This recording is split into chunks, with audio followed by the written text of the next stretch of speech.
Hello students, welcome again to our channel sun physics. आज हम करने वाले हैं cyclotron, a particle accelerator. Particle accelerator मतलब ऐसे डिवाइस जो पार्टिकल की काइनेटिक एनर्जी बढ़ा देते हैं, उसे एक्सेलरेट कर देते हैं। जो साइक्लोट्रॉन है that is a device that is used to accelerate positive charge particles. अलग अलग पार्टिकल्स के लिए अलग अलग तरह के एक्सेलरेटर यूज किए जाते हैं, जैसे क्लेस्ट्रॉन भी है, मैग्नेट्रॉन भी है, पर आपके सिलेबस में केवल साइक्लोट्रॉन है।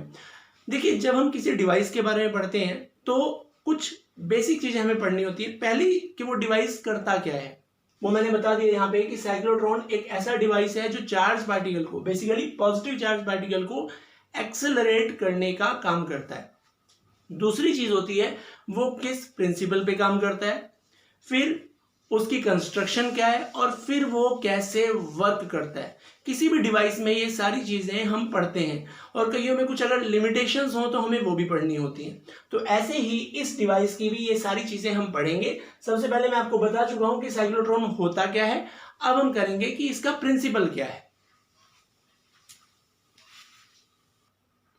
तो जैसे कि मैंने कहा था कि हम प्रिंसिपल की बात करेंगे।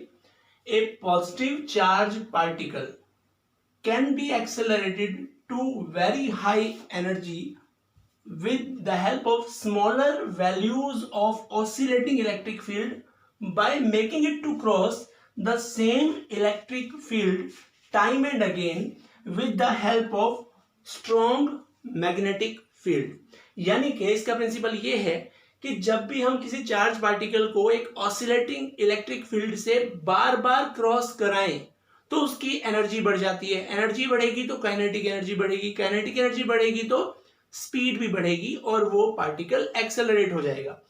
लेकिन ऐसा करने के लिए हमें क्या चाहिए? स्ट्रॉन्ग मैग्नेटिक फील्ड चाहिए।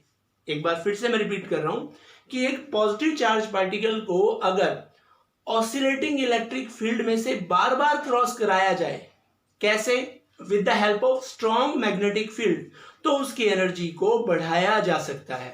अब ये चीज करने के लिए जो हम कंस्ट्रक्शन करते हैं, पहले हम उस पर फोकस करेंगे और फिर स्टेप बाय स्टेप उसकी स्पीड कैसे बढ़ती है और एनर्जी कैसे बढ़ती है, हम वो डिस्कस करेंगे। ये देखिए कंस्ट्रक्शन में क्या है। ये जो आपको डी शेप नजर आ रहे हैं, ये कुछ इस तरह का स्ट्रक्चर होता है कि चार्ज पार्टिकल इसमें से इस तरह से पास हो सकता है, डी लाइक स्ट्रक्चर। और ये इस तरह से रखा गया है, ऊपर मैग्नेट नॉर्थ साउथ, ताकि जो मैग्नेटिक फील्ड हो वो ऊपर से नीचे की तरफ हो। ये थोड़ा 3D स्ट्रक्चर है, इसलिए ध्यान दीजिए। और इसको हमने ऑसिलेटिंग सोर्स से जोड़ा है। ऑसिलेटिंग सोर्स का काम क्या रहेगा कि एक बार तो इस वाली डी की पोलैरिटी को पॉजिटिव कर देगा, उस समय इसकी पोलैरिटी नेगेटिव रहेगी, और कुछ टाइम बाद ये नेगेटिव हो जाएगा, ये पॉजिटिव, फिर ये पॉजिटिव, ये नेगेटिव। यानी कि इस ऑसिलेटिंग इलेक्ट्रिक फील्ड का काम क्या है? ये जो डीज है, इसको मैं D1 कह देता हूं, इसको D2 कह देता हूं, इनकी पोलैरिटी को अल्टरनेटिवली चेंज करना, वो इस इलेक्ट्रिक फील्ड सोर्स जो कि ऑसिलेटिंग है, इसका काम है। मैग्नेटिक फील्ड का काम क्या होगा? जब हम इसकी वर्किंग पढ़ेंगे तो आपको वो समझ में आएगा कि इस तरह से डी बनाई हुई है, ऐसे मैग्नेटिक फील्ड है, चार्ज पार्टिकल ऐसे जाएगा तो ऐसे सर्किल में घूम जाएगा बिकॉज ऑफ मैग्नेटिक फील्ड। तो अब इस चीज को अब हम वर्किंग में अच्छे से समझते हैं। सबसे पहले मान लिया ये पॉजिटिव चार्ज पार्टिकल है, और जिस टाइम ये पॉजिटिव चार्ज पार्टिकल हम यहां प्रोड्यूस करते हैं बाय एनी हाउ, उस टाइम इस ऑसिलेटिंग इलेक्ट्रिक फील्ड की वजह से इस वाले डी की पोलैरिटी नेगेटिव है और इसकी पोलैरिटी पॉजिटिव है। तो क्या होगा?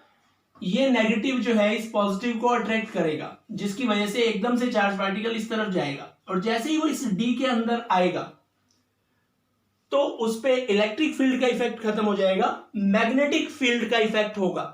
मैग्नेटिक फील्ड क्या करेगा? इसको एक सर्कुलर पाथ प्रोवाइड करेगा विद द सेम स्पीड। जिस स्पीड से उसने एंटर किया उसी स्पीड से वो घूमता जाएगा और सर्कुलर पाथ में, सेमी सर्कुलर पाथ में मूव कर जाएगा। अब ये बात ध्यान देने की है कि जितने टाइम में इसने अपना आधा साइकिल कंप्लीट किया, उतने टाइम में इसकी पोलैरिटी चेंज हो जाएगी। यानी कि जो पॉजिटिव था वो नेगेटिव, जो नेगेटिव था वो पॉजिटिव। तो ये D1 जो है वो नेगेटिव हो जाएगा। इस नेगेटिव की वजह से इतने स्पेस के अंदर इसको फोर्स लगेगा, इलेक्ट्रिक फोर्स। उस इलेक्ट्रिक फोर्स की वजह से इसकी स्पीड बढ़ेगी और अब ये इसमें एंटर करेगा, और जैसे ही एंटर करेगा again only magnetic force will be acting on it, जिसकी वजह से again it will describe a semi circular path but as of bigger radius as compare to this one. तो बड़ी रेडियस होगी और वो ऐसे घूम जाएगा। जैसे ही इस एंड पे ही आएगा फिर से पोलैरिटी चेंज होगी, ये पॉजिटिव ये नेगेटिव।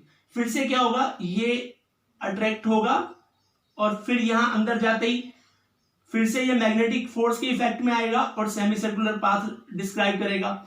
अब ध्यान देने वाली बात यह है कि जैसे जैसे उसकी रेडियस बढ़ रही है वैसे वैसे उसकी स्पीड भी बढ़ती है। वो क्यों बढ़ती है वो मैं अभी एक्सप्लेन करूंगा। तो इस तरह से ये स्पीड बढ़ते बढ़ते बढ़ते फाइनली बाहर जाके किसी टारगेट को हिट कर देगी जहां पे भी हमें बॉम्बार्ड कराना है। अब कहां हो सकता है, किसी टिश्यू पे बॉम्बार्डमेंट हो सकती है, किसी चीज में आयंस इंसर्ट करने हो तो वो भी एक टारगेट हो सकता है। ये अलग अलग यूजेस हैं इसके। अब मैं जैसे आपको बता रहा था कि रेडियस बढ़ने से स्पीड बढ़ती है। क्यों? क्योंकि घूमने के लिए जो सेंट्रीपिटल फोर्स चाहिए होता है mv²/r, that will be provided by magnetic force bvq sin theta. और थीटा कितना है, जैसे मैंने अभी आपको बताया था कि डीज तो इस तरह से है, मैग्नेटिक फील्ड इधर है, यानी कि पार्टिकल की मोशन जो है वो मैग्नेटिक फील्ड के परपेंडिकुलर है। तो थीटा हो गया 90। तो जब यहां रखेंगे तो mv²/r is equal to bvq 1, एक v से एक v कैंसिल, यहां से v बराबर आ जाएगा bq/m इंटू r। इसका मतलब v प्रोपोर्शनल टू r, जितनी ज्यादा रेडियस होगी उतनी ज्यादा वेलोसिटी होगी एंड वाइस वर्सा। या बड़ी वेलोसिटी से आएगा तो वो बड़ी रेडियस को क्रॉस करेगा। जैसे मैंने आपको बताया था ये जो बीच में स्पेस है ना, इस दौरान उसकी स्पीड बढ़ती है।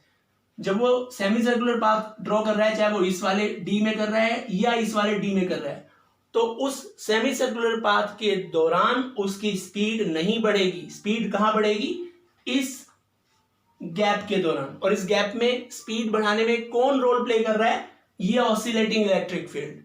तो इसीलिए ऑसिलेटिंग इलेक्ट्रिक फील्ड भी जरूरी है और मैग्नेटिक फील्ड जो स्ट्रॉन्ग हो वो भी जरूरी है इस पार्टिकल एक्सेलरेटर की कंस्ट्रक्शन में। ये आपको वर्किंग आई होप समझ में आ गई होगी।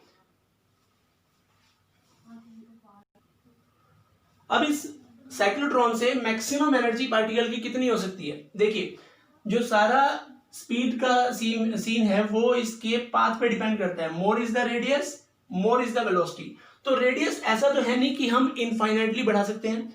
हमारे जो डिवाइस है उसका साइज एक लिमिट तक ही बढ़ सकता है, यानी कि r जो है उसकी मैक्सिमम वैल्यू r0, तो उस हिसाब से v की वैल्यू मैक्सिमम v0, उस हिसाब से maximum kinetic energy half mv0² हो जाएगा। v0 की वैल्यू हम ये रख देते हैं और फाइनली स्क्वायर स्क्वायर स्क्वायर, ये स्क्वायर और एक कैंसिल हो जाएगा। तो फाइनली हमारे पास क्या बचा, ये रिजल्ट आ जाएगा।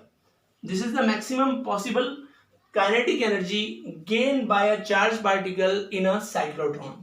अब इसकी कुछ लिमिटेशंस भी हैं, वो लिमिटेशन अब हम डिस्कस करेंगे।